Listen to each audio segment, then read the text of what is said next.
1 Samuel 16. The Lord said to Samuel, "How long are you going to mourn for Saul? Since I have rejected him as king over Israel, fill your horn with oil and go. I am sending you to Jesse of Bethlehem, because I have selected a king from his sons." Samuel asked, "How can I go? Saul will hear about it and kill me." The Lord answered, "Take a young cow with you and say, 'I have come to sacrifice to the Lord.' Then invite Jesse to the sacrifice, and I will let you know what you are to do. You are to anoint for me the one I indicate to you."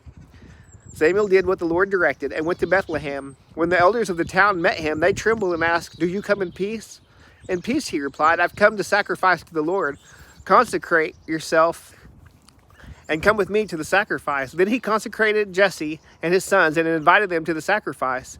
When they arrived, Samuel saw Eliab and said, "Certainly the Lord's anointed one is here before him." But the Lord said to Samuel, "Do not look at his appearance or stature, because I have rejected him.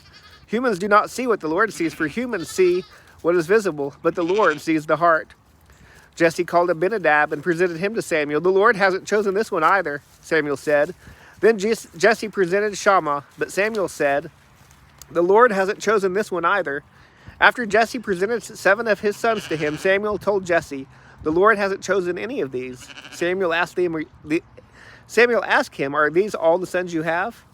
"There is still the youngest," he answered, "but right now he's tending the sheep." Samuel told Jesse, "Send for him. We won't sit down to eat until he gets here." So Jesse sent for him. He had beautiful eyes and a healthy, handsome appearance. Then the Lord said, "Anoint him, for he is the one." So Samuel took the horn of oil and anointed him in the presence of his brothers. And the Spirit of the Lord came powerfully on David from that day forward. Then Samuel set out and went to Ramah. Now the Spirit of the Lord had left Saul, and an evil spirit sent from the Lord to begin to torment him. So Saul's servant said to him, "You see that an evil spirit from God is tormenting you. Let our Lord command your servants here in your presence to look for someone who knows how to play the lyre. Whenever the evil spirit from God comes on you, that person can play the lyre, and you will feel better." Then Samuel commanded his servants, "Find me someone who plays well and bring him to me." One of the young men answered, "I have seen a son of Jesse of Bethlehem who knows how to play the lyre.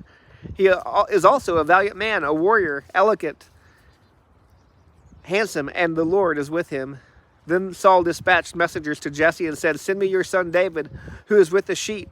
So Jesse took a donkey loaded with bread, a wineskin, and 1 young goat, and sent them by his son David to Saul. When David came to Saul and entered his service, Saul loved him very much, and David became his armor bearer.